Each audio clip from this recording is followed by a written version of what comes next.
வீரா, ம். நேத்து உன்னை சிக்கல்ல மாட்டி விட்டு அத பிளான் பண்ண முகம் தெரியாத ஆள் யாருங்கிறது உனக்கு தெரியுமா?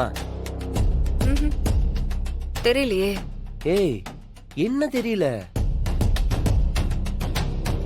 நம்மளை சுத்தி என்னெல்லாம் நடந்துட்டு இருக்குன்னு பாத்துட்டு தானே இருக்க. கொஞ்சம் யோசிச்சு பாரு. நான் யாரடா யோசிக்கிறது? எல்லாம் அந்த ஆதியோட வேலையா தான் இருக்கும்.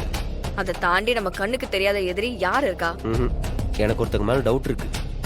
யார் மேல டவுட் இருக்கு? திடீர்னு கண்மணி அண்ணியோட பேரை சொல்லி இந்த வீட்ல ஒரு ஃபங்க்ஷனை கிரியேட் பண்ணது யாரு?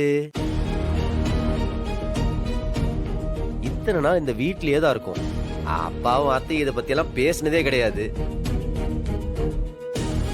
இந்த விஷயத்த பிளான் பண்ணி இப்படி ஒரு சிச்சுவேஷனை கிரியேட் பண்ணி அதுக்கப்புறம் நடந்திருக்கு.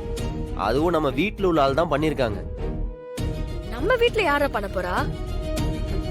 அதுவும் கண்மணி பேரை வச்செல்லாம் யாரும் விளையாட மாட்டாங்கடா. சும்மா நீ பாட்டுக்கு ஏதாவது கற்பனை பண்ணிட்டு உளராத. எனக்கு ஒருத்தங்க மேல டவுட் இருக்கு. அத நான் இப்ப சொன்னா நீ எப்படி புரிஞ்சுக்க போறது கிடையாது. எல்லாத்தையும் கொஞ்சம் தெரிஞ்சுட்டு வந்து சொல்றேன். எப்படி தெரிஞ்சுக்க போற? என்கிட்ட ஒரு பிளான் இருக்கு. என்ன பிளான்?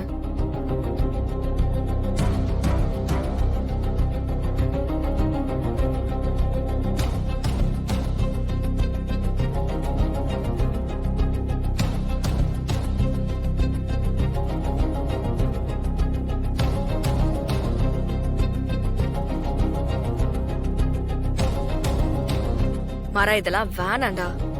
அவங்க இந்த மாதிரிலாம் செஞ்சிருக்கிறதுக்கு இல்லடா. நீ சும்மா இருக்கியா? நானும் கவனிச்சுட்டு தான் இருக்கேன். இதெல்லாம் ஆரம்பத்திலே கிள்ளி எறியணும். வளர விட்டோம், அப்புறம் இந்த வீட்டுக்குள்ளேயே ஆதி மாதிரி ஒரு எதிரியா இன்னொருத்தவங்க உருவாயிருவாங்க. அதை நான் பாத்துக்கிறேன், நீ ஒன்றும் கவலைப்படாது.